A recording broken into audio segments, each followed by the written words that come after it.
All right, I had a bet going yesterday with someone when I said I have a talk at 10 a.m. and he said, oh, that's going to be like, what, 12 people showing up? And so I won. Yeah, it's about 13. Yeah. All right, cool.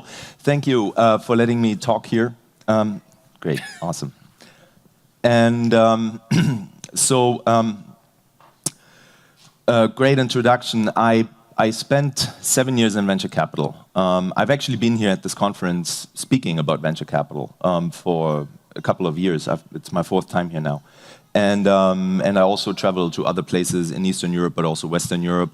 I've done large investments across all of Western Europe, but also the US.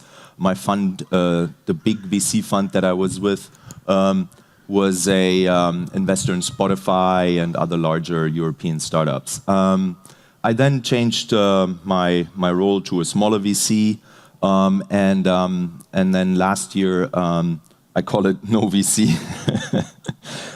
Basically working as an advisor, as a mentor, and consultant. And that also gave me some time to think, and specifically rethinking the VC business model. And there's a couple real insights that I've realized that weren't clear to me before, partly because I was stuck in my own world.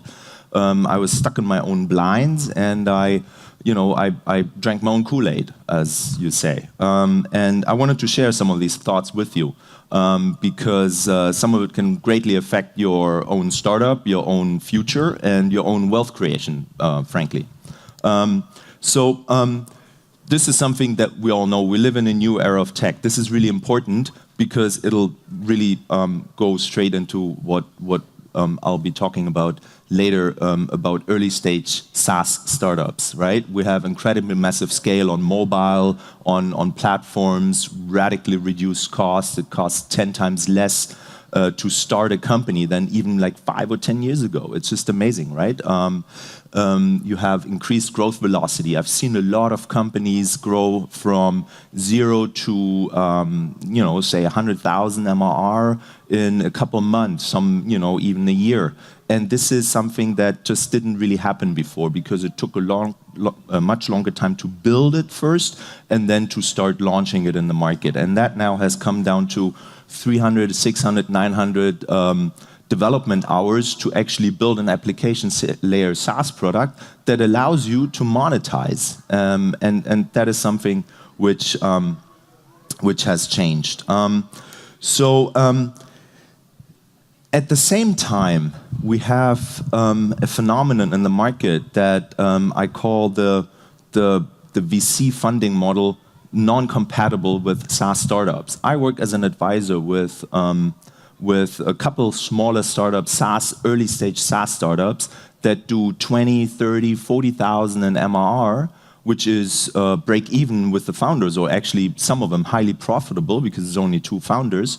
And not only do they not want to raise venture capital, but they also don't really need to raise venture capital. And in fact, if they were to go out to raise venture capital, they would probably get a lot of rejections because the market that they're addressing is just not large enough in the fantasy world of the VC. And that is something that I call that narrow focus here on specific patterns, which is, it needs to be an extremely awesome team. It needs to be an ultra large market. It needs to be mega scalable. And the moment you don't have any of that, especially awesome team, you basically, you fall through. Then the other thing that a lot of founders are not happy with anymore is the high cost of early stage equity dilution. Basically, you go out and in a pre-seed or seed round and you're giving up 20%. 9, 12, sometimes 18 months later, you raise more money, you're giving up another 10 to 20%, sometimes even more. And every time, there's a liquidation preference that goes on top of that. And then things may not turn out as in your own projections and in your own fantasy world, and you realize that you may have to, sell the company for just, slightly more than the amount of money that you raised, or just the amount, or even less. And all of a sudden, 2, 3, 4, 5 years of work turn into no equity or no proceeds on the equity. And that is something that I have seen personally in exit proceeds in the funds that I worked with, and it's something that honestly sometimes it feels very sorry because it just didn't work out. But to the VC it doesn't really matter, whereas to the founders it matters a lot. The other thing is strong pressure to pursue aggressive growth, right? When you raise that money, they want you to spend that money, right? It's marketing, it's hiring more people, it's hiring salespeople. And very often, what I see personally in the startups that I work with is, sometimes it's just, 5, 8, 9, 10% growth per month. It's just fine. And you actually shouldn't be doing a whole lot about it and not invest into more or hyper growth, as we like to call it. So that is something where it also comes down to the comfortability level of the founders with their own startup and what they want to create. And the moment you take on venture capital, there's this immense pressure to actually spend that money and then in 18 months from now, raise more money. Honestly, something I would really think hard about. And then something that I, specifically with first-time founders or also in Eastern Europe, in the Baltics, extremely lengthy and painful process on raising money. It is really hard. It is really, sometimes bordering on, someone called it prostitution. It's, you have to pitch 1,000 times, you get 999 rejections, and then there's maybe one guy that says yes, and you actually don't even like him, you don't get along, but you say, okay, it's my only option. Not a great setup. It can be also on the terms. You're not familiar with these terms, right? Like liquidation preference and share prices and all these things and pre-money valuation, which is there's a lot of resources out there. I'm not saying it's hard to get into it. It is possible, but the VCs have done this. They do this on a weekly or monthly basis, whereas you don't. You're focused on your product, so something that's not helpful either. So there's some. More summarized here.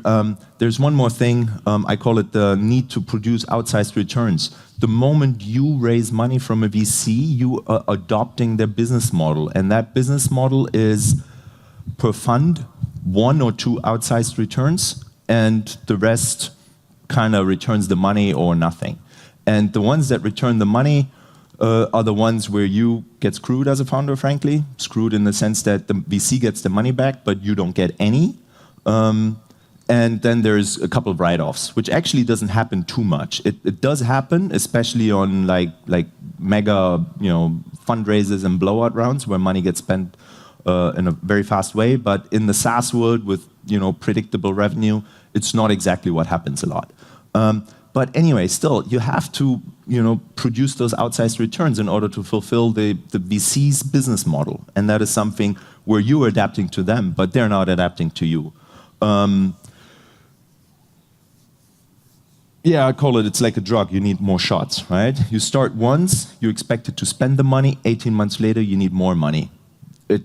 Frankly, there's more organic ways of growing that. And a lot of the fixation that we have with venture capital is on these Silicon Valley parameters.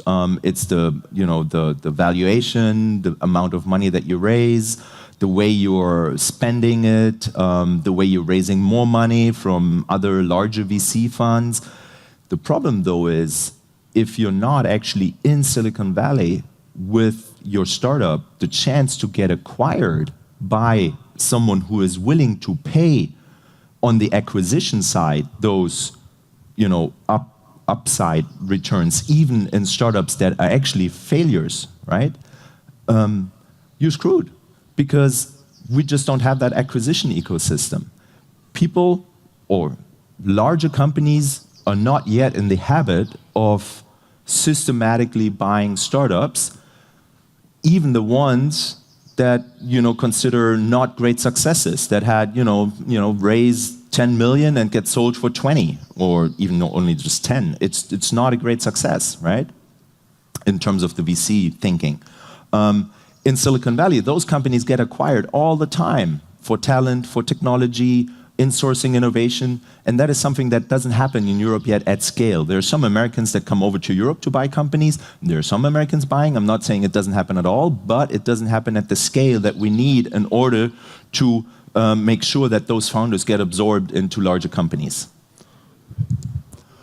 So I said I spent a lot of time thinking the last 12 months, and one thing is that that I've come to terms with or rethought my own assumptions is, for example, the way we work.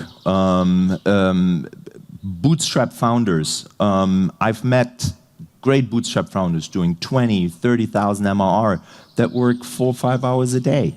And they're specifically saying, I don't want to take on investors because they would expect me to work more, but I don't want to work more.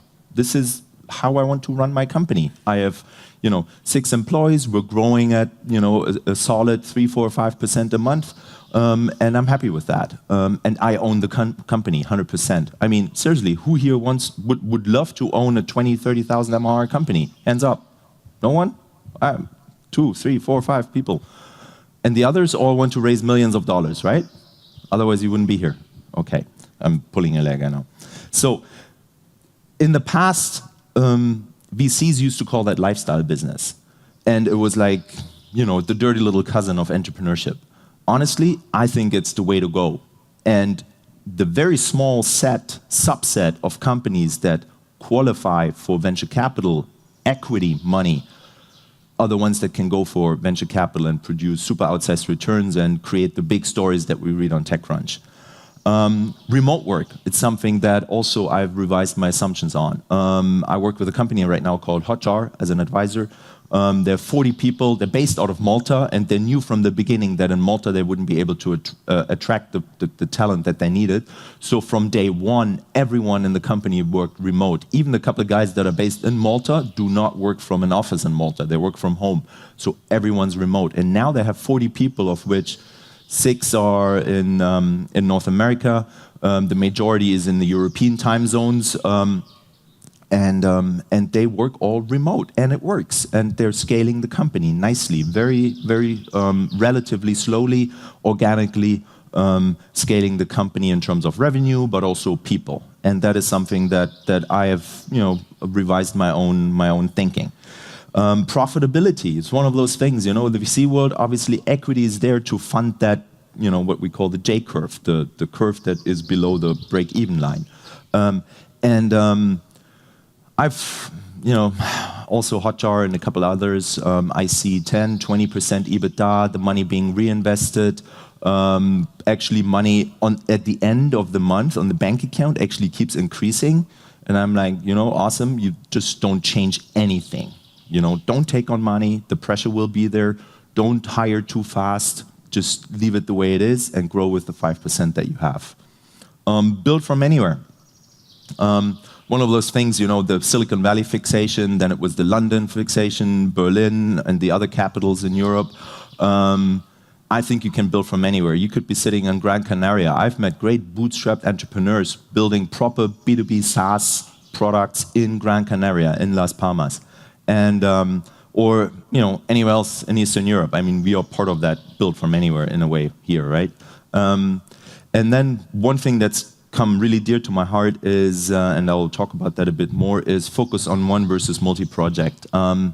Many of these bootstrapped entrepreneurs had more than one project going. So they were working, 1 day a week on this project, doing 10,000, 20,000 MR, and the other one was, doing a little less or a little more or whatever. The point is you have more than one project.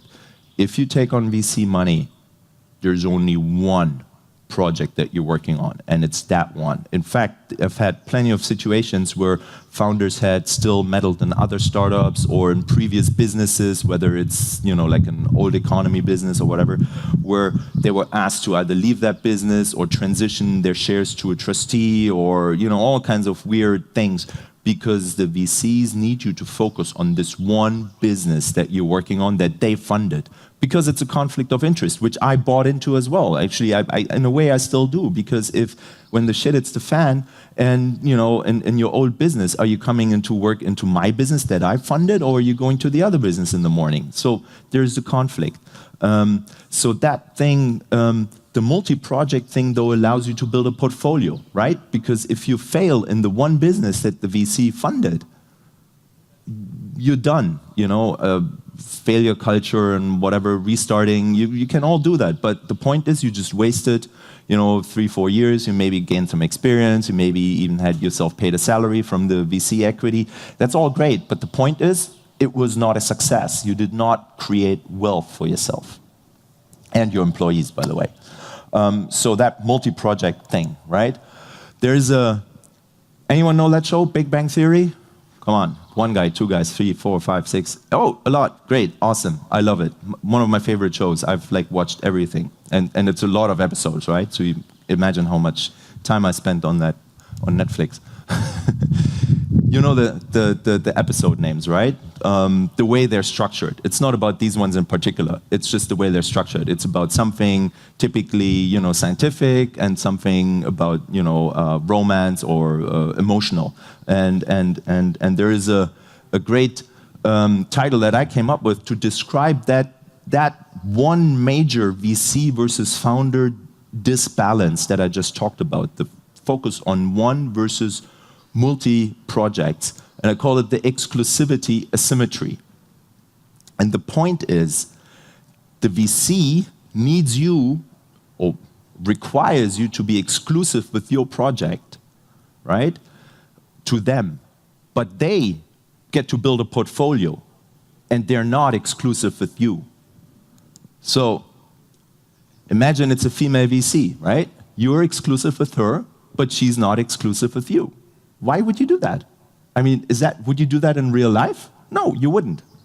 So that's something that I've been thinking about a lot, and that's why I think staying bootstrapped, building multiple projects, may be the better way to go, unless you have that grand, deep tech, platform idea that requires a lot of equity to fund the development process and then the rollout process. The other thing is, I'm the business side guy. I look at the stats too. And a couple of years ago, and this is representative, I've done a lot of research on M&A statistics. And you can't see my laser here, but if you focus on you probably can't read it either. But the point is, let me just summarize it. 82% of all exits in software are below $100 million. And they divide very nicely into 40% up to the $10 million range, and then the other 90% is another 40%. So the point is, 40% of all exits are under $10 million. 40%. And if you add that up, relatively, that 40% below 10 million creates more value than the next bracket, right? Which is about $3 billion, and the just up to the 10 million is $0.6 billion. Anyway, just to complicate it, the point is, what is the likelihood that you will fall in the up to $10 million exit or above that? And even 20 or 30 doesn't mean that you will make a lot of money, just because you might have raised 10 or 20 million, right? And then the VC gets their money back, and you don't.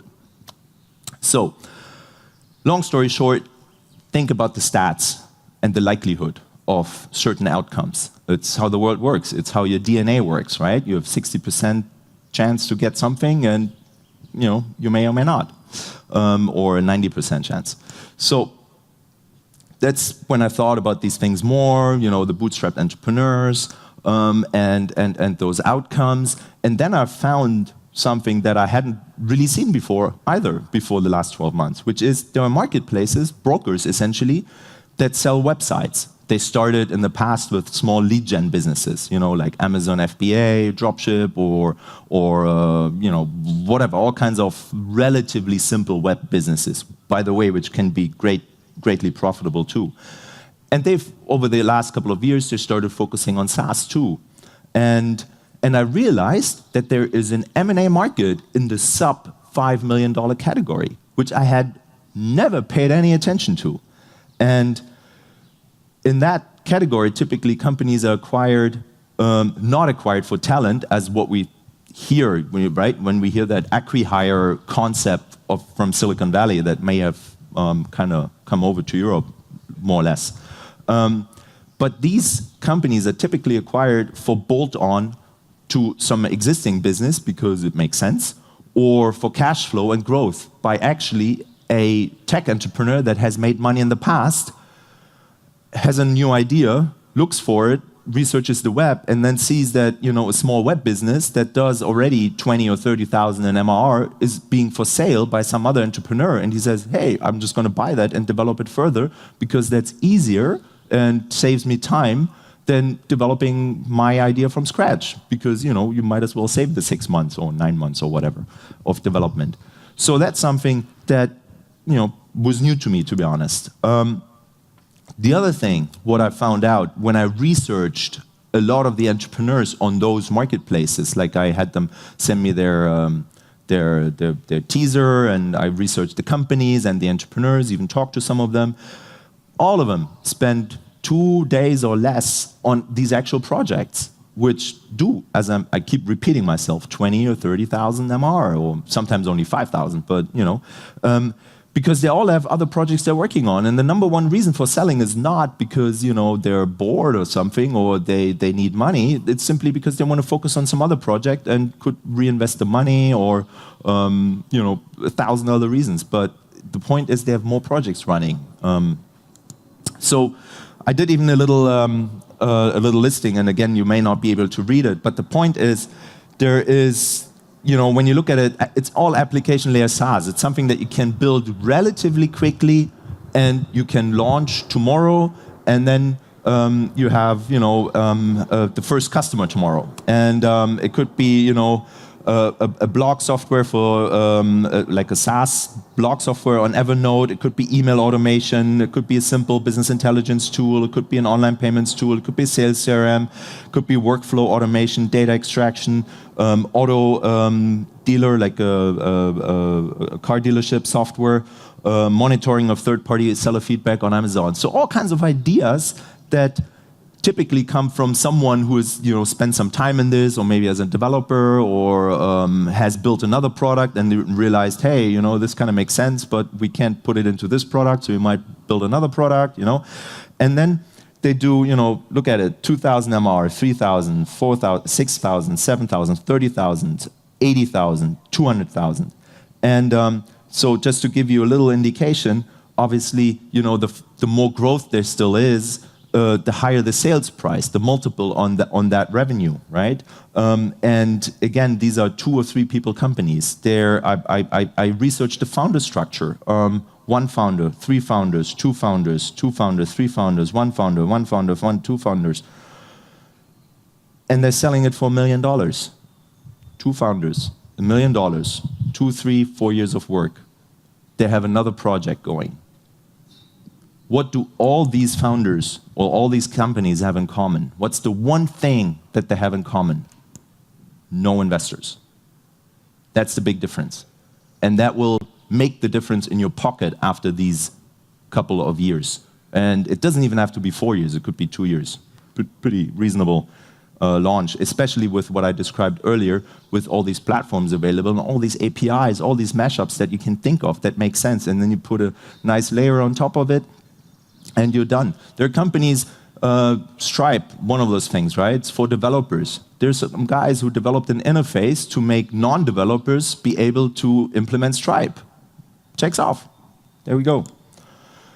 So, how do you keep investors out then if you have a running company and you have this temptation, because there's conferences like this, there's local seed funds, and they're all telling you, hey, take some money from us. Which, by the way, I'm not arguing against that, right? It's okay if you want to do that, then do that. But there are other ways. There's loans. That's one thing. Just make sure you're not mortgaging your parents' house or your own house if you have one, or apartment or anything like that. Don't sign any personal guarantees. I've seen it in the past, and it can get very nasty.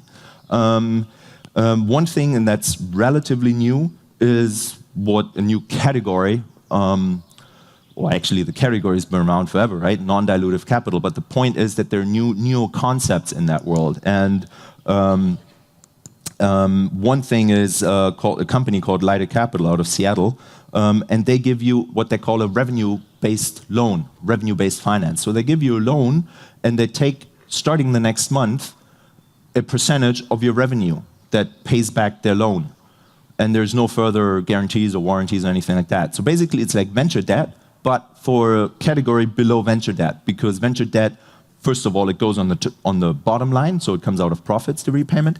And the other thing is that it comes, or out of cash flows. And the other thing is that it typically includes warranties and these kind of things. And it also applies to larger companies. And they also like to invest only in companies that have equity financing from reputable VCs. So these guys are really looking for startups that I just described. 20, 30,000 MRR, 10% or 5% growth per month, no outside investors, we'll give you a loan, and that's a quote, they'll give you a loan, and there we go. So there's a real world example in plain English. You have 20,000 MRR for at least 3 months, and some net growth, they'll give you cash advance, 50,000, 60, 70,000, so it's about a third of your annualized revenue in return for about 5% of your top line revenue for about 3 years. There's, of course, there's a model behind that, and they have all these variables until you've paid back about twice the borrowed amount. Now you're thinking, twice? Wait, I can get a loan from, some government agency here that gives me a loan for like 2% per year, guaranteed for, I don't know, 10 years or something. Yeah, maybe. Not everyone can do that. In fact, many of these, government agencies, some of them are focused on startups, most of them are not. And if you come there with your international SaaS startup and you say 90% of my revenue is from abroad, and we're selling this, I don't know, blog software, they look at you like, and they just don't understand, right? The point is, there's no guarantees in here. It's flexible. It's founder friendly. The point is, there's no dilution. There's no liquidation preferences. You pay that money back, you're done. So yeah, that's probably the gist of what I wanted to tell you. I've seen a lot of insanely funded startups that went bankrupt. Some insanely funded too that were very successful. But bootstrap startups, I've never seen anyone go bankrupt. Never. I mean,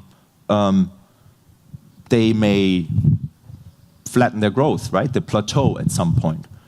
Maybe the product isn't as exciting. It plateaus at some point, there's no further growth, and the entrepreneur decides to, at some point, sunset the startup. Basically, he says, emails all the customers and says, hey, we've been thinking about it, and we're just not going to continue the project. Feel free to use the product, but don't expect any support, something like that.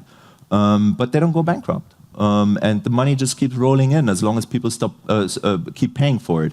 And if there is, the churn will naturally take care of it. Yeah, that's the gist. Right on time, before you raise money from VC funds, talk to me, and enjoy your multi-project lifestyle business with nice cash flow. That's it. Thank you. So, thank you, Christian. Do we have some questions in the audience? Oh, that's all right. Okay, so I have a question for you. So, you train startups to pitch, and today we'll have a pitch battle, and it will be the finals. So, what short advices can you give to our competitors today? Wow, okay. Sorry, yeah. Probably the number one thing is keep it short. Keep it, not short, sorry, concise, which means short but with the essential information. And at the same time, be confident, right? If you start, melting, then that it's visible. People see that, and then, I have some empathy, really. I have a lot of empathy for that because I've been on those larger stages too. But yeah, keep that going, put that adrenaline push in there. And be confident. If in doubt, you're even unsure about your own slides, just run over them and be confident. That's probably the number one advice. Like, unless you have time to prepare. But okay. Okay, so ladies and gentlemen, there you have it. One question. Oh, really? The first one today. I congratulate you, sir. Oh, it doesn't work. Oh. Hello. Thanks for the great presentation. You mentioned that we can contact you. So if I have a question, would you reply to me?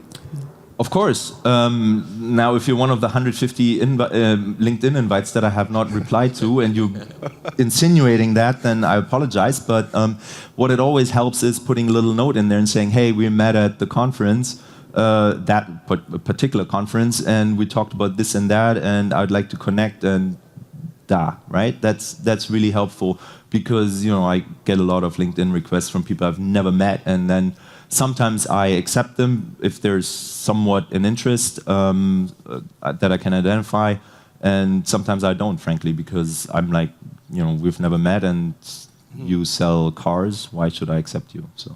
Okay, because of the problem I have right now is that actually I would like to raise a small amount of money, in international terms, just to basically bootstrap my startup, to fund the product itself, to build it, and I don't need money for salesmen and whatever, just a very small amount just to start.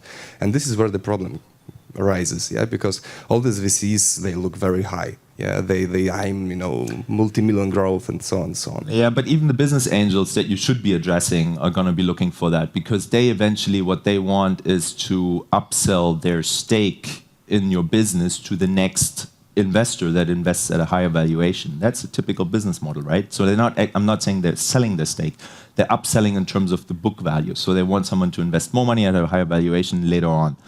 And that is already, that's the first shot you're taking right here, right? I'm not joking. Which means you need more money, unless you really design the company and also the valuation for that business angel around the concept of a cash flow business, or a business that allows to take out profits, or if it's a high gross margin business, even to take money out of the revenue stream. Honestly, I would try to look for other ways to fund the very early stage, because all you have is an idea right now. If you go to someone and say, I have an idea for X, and they say, okay, I'll give you some money for that, but what's the valuation? And you say it's 3 million. Or the cap on the note is 3 million, which is the same thing essentially. And they say, okay, but honestly, your idea, if I could hire you right now, and that would cost me 50,000 a salary or something, right? So try to find some other way. Try to find some money from some research grants, maybe out of your own salary from a full-time job. You pay a developer to execute on your idea. This is how it works right now. I know, but trust me, in the long run, it's healthier. Unless you're super confident and you can raise money like that. I'm not saying it doesn't work. Feel free. But then you will have money in your company on liquidation preferences, and if your idea doesn't work as planned, then you will have lost the business angels' money. And if there's ever someone going to buy your project at very little money, then you're not going to see any returns. Thank you. Sure. Okay, Christian, thank you so much. All right, thank you.